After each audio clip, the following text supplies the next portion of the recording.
The organizers of the E1 series and the Lagos State government have expressed their readiness to hold a world-class E1 Electric Powerboat Championship that will bring over 250 sports personalities together next month in Nigeria's commercial and economic capital, Lagos. The landmark event, which will be taking place in Africa for the first time between October 3 and 5 in Victoria Island, symbolizes Lagos's commitment to clean energy and climate action, promotion of innovation, tourism, cultural exchange, commerce, sustainability, water transportation, and sports potential. The E1 Lagos GP is more than a sporting event. It is history in motion. For the first time, the world's only all-electric powerboat championship comes to African waters, placed in Lagos alongside Monaco, Venice, and Jeddah as a global host city. The event is a major milestone for the sport and for Lagos's role in global sustainability conversations. Joining us on the show to discuss how this event will attract more investment opportunities to Lagos is Rodi Basso, Chief Executive Officer of E1 Series, alongside Lagos State Commissioner for Tourism, Arts and Culture, Mrs. Toke Benson-Awoyinka. Good morning, both. So good to have you on the morning show. Good morning. Good morning. Always great to have you, us. Honorable Commissioner. Thank and of you. course, Mr. Basso, good to have you here on the morning show. Thank you. Okay, Mrs. Awoyinka, let's start with you. In July, the governor of Lagos, Governor Sanwo-Olu, met with Didier Drogba and Alhaji Aliko Dangote, and also the UN Tourism Secretary General. And that was when they talked about, this electric boat idea coming to Lagos. Could you tell us about that partnership? And also what is called the Omi Eco project, City of Aquatic Splendor, and how under the themes agenda, Governor Sanwo-Olu is trying to scale up, upscale this. That's for you. But let me go to Mr. Basso. Mr. Basso, good to have you in Nigeria. Well, I understand that, there was competition for this event in October. So which other cities did Lagos compete against? And what was the selling point, the main proposition, why the city of Lagos had to be chosen? And, just that background about the choice of Lagos. We are happy to have the competition in Lagos, but why Lagos? Let's start with you, madam. So I'm going to answer that question, why Lagos? And the only answer the question is meant for him. Why not Lagos? Okay. In any conversation, why not Lagos? Yes, so the Team Drogba came to us early this year. It was around March, and proposed to us to have this championship. They had a franchise, and they thought Lagos was the best place that it could bring it to. And we also thought, why not Lagos? So our governor met with Team Drogba, met with the Afrexim Bank guys, and we came up with this event. And of course, we brought the E1 series to Lagos. Omi Eco, on the other hand, is also water transportation, but also looking at the adaptability of sustainability, electric boats, and moving away from the conventional fuel, diesel, and stuff. So we are excited. It's a project that is long overdue. It's a project that is going to place Lagos on the map of the world as a global tourist destination.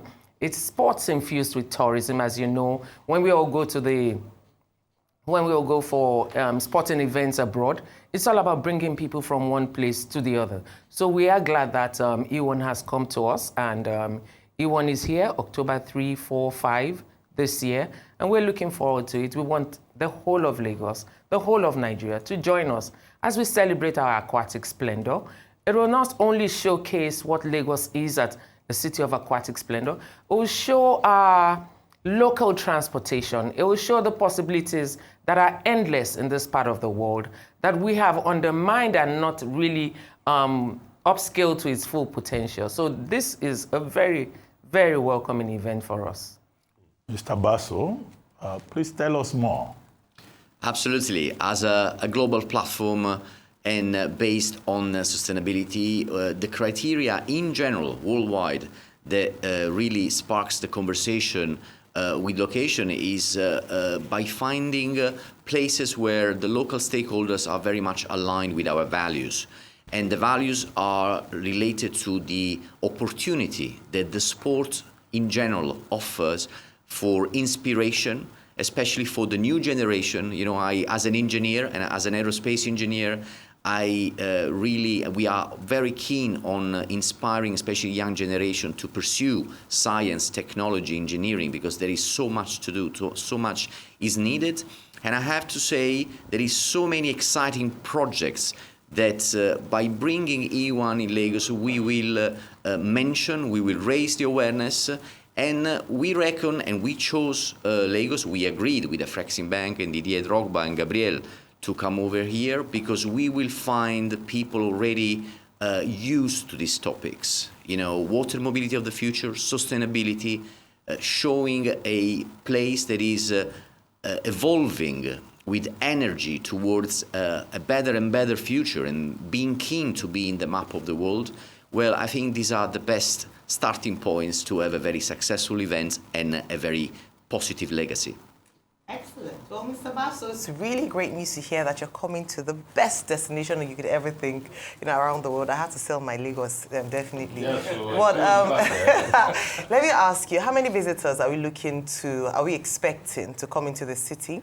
And then, of course, which local partners are you working with? Because we also hope there'll be that collaboration and symbiotic relationship that'll be formed with local businesses based in Lagos.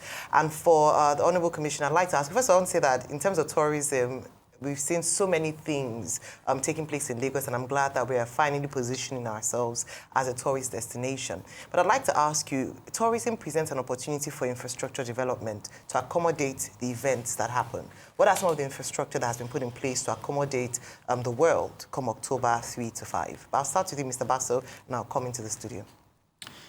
We know that we have a different way to host our guests. There will be an hospitality which will welcome in the region of 350, 400 people. Then we will have a fun zone, which we call Acceleration Festival, because we want to accelerate the values that we have mentioned so far.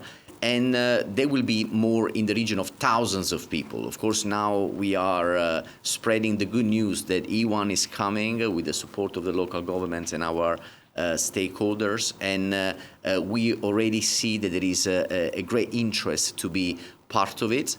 There will be an opening ceremony. There will be a summit with thought leadership where we will invite scientists, people coming from businesses, internationally and local, to share ideas and promote initiatives for the future.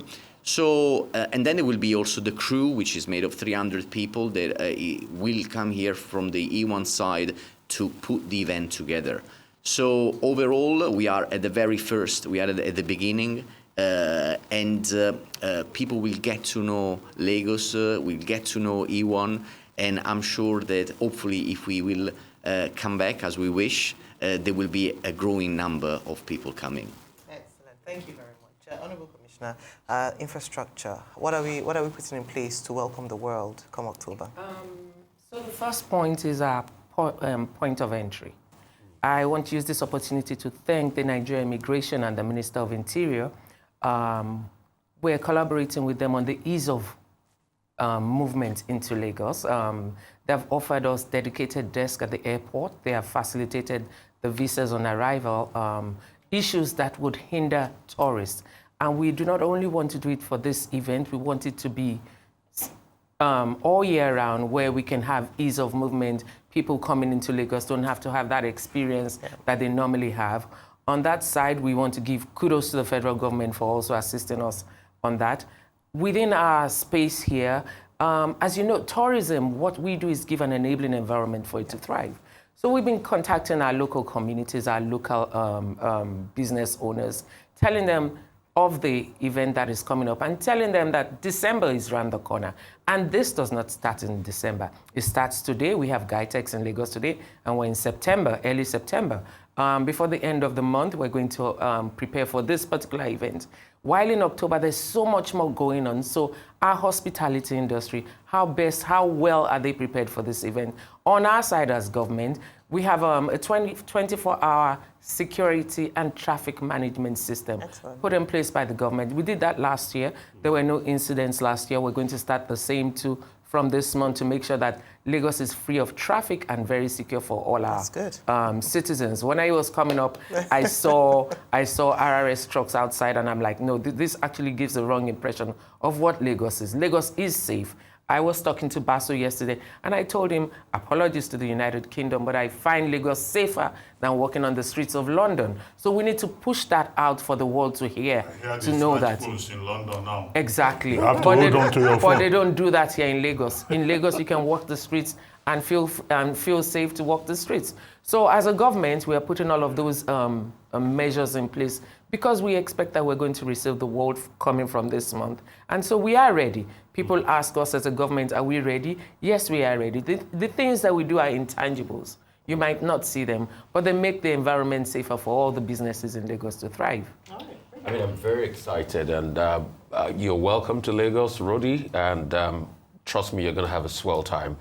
When this happens in Lagos, it's going to be big, because anything in Lagos is big deal, all right? Yes. But I'll come to you first.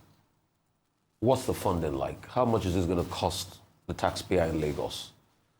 What's the financial implication? The infrastructure outlay are you asked? Yeah. I also want to double up on another project that you came here to talk about once. I think the film village in Ekpe. Yes. What is that like? What the cost breakdown? What is the cost breakdown? And Rodi, coming to you, I want you to tell us about the outlay of the boats itself that they're going to be using for this sport. And is there a possibility we can start manufacturing the boats in the next 2, 3, 4, 5 years in Lagos, so that it adds to our economy? So we don't just host the tournaments, but we manufacture the boats here. Yeah. So on funding, it's a private sector-led initiative, so it's funded by the private sector. Like I said, the Drogba Foundation is in on this. KNEX, Afrexim Bank, and FED are also in on this. And of course, the E1 team is also coming in with their funding. Our own job is what we normally do, which is creating that environment and making sure that we provide all the ancillary government facilities that we need to do: traffic management, security, health, make sure that for incidents, make sure that our health system is on standby, and make sure that we do what we should do as a government. So really, it's private sector led. What water lines will be mapped out? It's and also, yeah. Are those water lines going to be cleaned out, dredged down a bit? Because I travel on the waterway sometimes, it can be very low to the ground, yeah. if you know what I mean. So working with the E1 team, I know they don't need more than 3 to 4 meters depth, okay. So we don't need to do any of that dredging stuff. So it's going to be on the 5 Cowrie Creek between Oriental Hotel and Civic Center. Okay. It's not a race that goes straight up. It's a race that goes in a circle. So there's a circle of 3. So all the lines will be marked out, and then we expect the guests and the congregation to be on the side of Queen's Drive and on Uzumbambadiwe watching. Okay. We're going to create a fan zone, like you said, where we're going to see a lot of stimulations on what the seabirds are like. Okay. So you can watch that and see that from the Black Diamond Hotel and from Oriental Hotel, where we're going to have the fans on. We're going to have sit-outs also on the lagoon front on Queen's Drive. Okay. We're going to have our opening event at the boat club, of course, because we want to signify the essence that this is a boating event. Okay. And the boat club is going to also host a regatta. Okay. So we're also going to infuse some culture in it, where they see our culture and where we're moving from. Okay, so yes. Thank you so much for that. You're very welcome. Rodi, how can we what's the dynamics about the boats first, and how can we get Lagos to be a producer of those boats, so that in a couple of years we can even sell some of those boats to other parts of the world, produced from Lagos? The knowledge transfer, the capacity building amongst our youths and building. So what's the plan for that, Rodi? Well, absolutely. This is a great question, because I come from the motorsport and the industry of hypercars and supercars, and what we have done with our boat is to mix together technology and culture from sailing, motorsport, and of course powerboating into our race bird, our race machine. And so in particular, all the electronics and the electric part are coming from the motorsport because, of course, the road application in terms of electric propulsion are more advanced than in the marine industry. So it's the way we have innovated, so by cross-fertilization. My vision is for the next generation of boat, and this is where I come to your question, is actually to lead the way and test on our prototype platform new technologies that will drive the solutions of the future. So the conversations are open from today with technology suppliers from everywhere in the world, of course from Lagos too, to apply their technologies, learn, stress the technology on the racing application, and drive the solution for their future solution, commercial solution. That's the opportunity of motorsport. I passionately believe in this characteristic. And we can do it, Rudy. Okay, Mr. Basso, as we begin to wrap up, are tickets being sold yet? Because I assume this is not charity. Where can we get the tickets for the events October 3, 4, 5? And for you, Commissioner, what's the guarantee for sustainability? Because another government can come tomorrow. They will say they are not interested in E1 Lagos GP. So on sustainability, the only way we can do this and make sure that it continues to come back is for our commitment as a state government to make sure that we can always have this event, and to also do a call to the private sector that we build a team Lagos, just like we have a team Drogba. We have a team Rafał, we have team Will Smith. So why not a team Lagos? That is what we should be looking at. And it has to be private sector led. Nothing led by government is sustainable when it comes to things like this. So yes, the call is for the private sector to key into this. Okay, Mr. Basso, where can we get the tickets? How much? How expensive? How accessible is the competition, the event? If I can come in also. Okay. As a state government, we are creating a fan zone. It's the first of its kind. You want us to come free? Yes, we want you to come free. You're going to watch free. We're going to stream live on all platforms. But the beauty of it is for us to have a picnic day in Lagos, watching this and making sure that the whole of Lagos comes in for the first time. Maybe next time when we have it next year, we can then say, okay, the ticket will be this, the ticket will be that. Because when we went to Monaco, E1 was gracious enough to give us the tickets. So this is a first time, and then we want it to be sustainable. Free events. Yes. Okay. I hope Nigerians hear that. And then you'll be able to deal with the influx of spectators from Ogun State and from Rivers State. We want the world to see. We want the world to see. Thank you very much, Thank you. Mrs. Awoyinka, Commissioner Thank you so much. for Arts and Tourism in Lagos, and Mr. Basso, CEO of the E1.